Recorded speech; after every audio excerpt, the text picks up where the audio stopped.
اے حیدرآباد کے غیور مسلمانوں نوجوانوں، وہ دن دور نہیں جب حیدرآباد سے مضبوط علاقے انشاءاللہ ہندوستان کے کونوں کونوں میں مجلس اتحاد المسلمین کا پرچم بلند ہوگا، اور اس کی بنیاد جو رکھے گئی۔ سلام کرتا ہوں ان بزرگوں کو،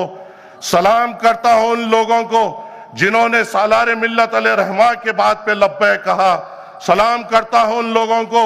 جنہوں نے فخر ملت علیہ رحمہ کی ہر زبان پہ لبیک کہا اور مجلس کو یہ مقام پہ پہنچایا اور اس کی بنیاد کو اتنی مضبوطی سے حیدرآباد میں رکھا کہ آج مجلس اتحاد المسلمین ہندوستان کے کئی کمزور طبقات کی ایک بے باک آواز بن چکی ہے۔ ہندوستان کے کئی علاقوں میں جا کر وہاں کے لوگوں کو جگانے کی کوشش کر رہی ہے، ہندوستان کے کونوں کونوں میں جا کے اپنا ایک مقام رکھ رہی ہے۔ اے میرے غیور نوجوانوں، اے میرے عزت دار بزرگوں، یہاں پہ جب آپ کے سامنے بات کی جاتی ہے، کئی دیر سے ہر ایک مقررین بات کی جا رہے تھے کہ یہاں پہ اتنے کروڑا روپے کے ترقیاتی کام ہو رہے ہیں، اتنے کروڑا روپے کے ڈیولپمنٹ کے کام ہو رہے ہیں، تو آپ مجھے بتائیے، آج تو سوشل میڈیا کا دور ہے، آج تو ہر ایک لیڈر جو کچھ کرتا ہے سوشل میڈیا پہ موجود ہے۔ آپ مجھے بتائیے، جس بے باکی سے مجلس اتحاد المسلمین کے ڈیولپمنٹ کے کام ہوتے ہیں،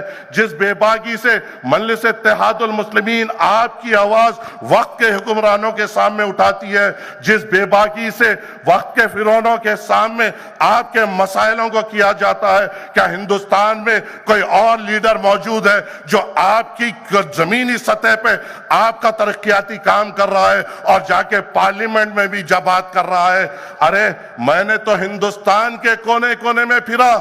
ترقیاتی کام تو چلیے ایک طرف چھوڑیے، اگر ہندوستان میں کوئی ایک ایسا لیڈر بتا دیجئے جو اکبر الدین اویسی کی جوتی کا بھی مقابلہ کر سکے۔ سالوں سے ایم پی بنے ہوئے ہیں، سالوں سے ایم ایل اے بنے ہوئے ہیں، نہ ایک ادارہ ان کے نام پہ ہے، نہ ایک سکول ان کے نام پہ ہے۔ اکبر الدین اویسی صاحب کے سائے کا بھی کوئی مقابلہ نہیں کر سکتا۔ جس طریقے سے تعلیمی ادارے انہوں نے حیدرآباد کی عوام کو دیے ہیں، جس طریقے سے وہ تعلیمی اداروں میں غریب بچوں کی تعلیم دی جا رہی ہے، میں نے تو صرف بزرگوں سے یہ سنا تھا کہ یتیم کے سر پہ شفقت کا ہاتھ رکھو۔ اکبر الدین صاحب وہ مثال ہے جو یتیم کے سر پہ شفقت کا ہاتھ بھی رکھتے ہیں، اس کو تعلیم بھی دیتے ہیں، اپنے پاؤں پہ ٹھہراتے ہیں اور میدان عمل میں اس کو مقابلہ کرنے کے لیے چھوڑتے ہیں۔ ارے ہندوستان میں جتنے بھی مخالف مجلس ہو، چاہے کئی نام سے ہمیں پکارے،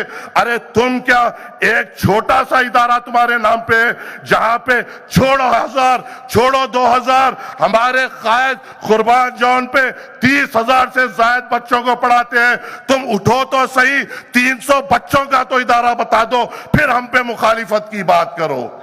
کوئی نہیں ہے جو مجلس اتحاد المسلمین کا مقابلہ کر سکتا، کوئی نہیں ہے جو مجلس کی جذبے کا مقابلہ کر سکتا ہے، کوئی نہیں ہے جو مجلس اتحاد المسلمین کی بے باکی کا مقابلہ کر سکتا ہے۔ زمینی سطح پہ مجلسی کارپوریٹر آپ کے ساتھ موجود، گلی کے سطح پہ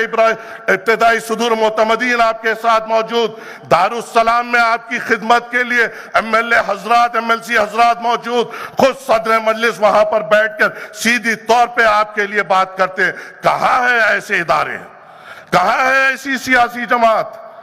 آج ہم پر کئی قسم کے الزامات لگتے ہیں۔ کیوں لگتے ہیں آپ کو پتا ہے؟ کیونکہ جب مجلس جا کر ان کے سامنے اس ترقیاتی قسم کی بات کرتی ہے، یہ کہتی ہے کہ ہمارے خود کے اتنے تعلیمی ادارے ہیں، ہمارے خود کے اتنے طبی ادارے ہیں، ہمارے خود کے دارالسلام کے بینک ہیں، تو ان لوگوں کو بے چینی ہو جاتی ہے کہ اگر یہ بات وہاں کے مسلمانوں کو، وہاں کے دلتوں کو اور وہاں کے پچھڑے طبقات اگر یہ پوچھنا شروع کر دیے تو ہمیں کیا ہوگا؟ اس لیے ہمیں کئی قسم کے الزامات سے نوازتے ہیں، اور اب وہ الزامات کی کیفیت بھی، شدت بھی کم ہو گئی ہے اور ہماری طاقت اور بڑھ چکی ہے۔ گجرات میں حال ہی میں جو انتخابات ہوئے، کئی ایسے امیدوار ہیں جنہوں نے 20,000 30,000 15,000 ووٹ لیے ہیں، اور یہ ہمارا پہلا الیکشن تھا۔ انشاءاللہ آگے کے انتخابات میں انشاءاللہ اس سرزمین گجرات پہ بھی مجلس اتحاد المسلمین کا پرچم بلند ہوگا۔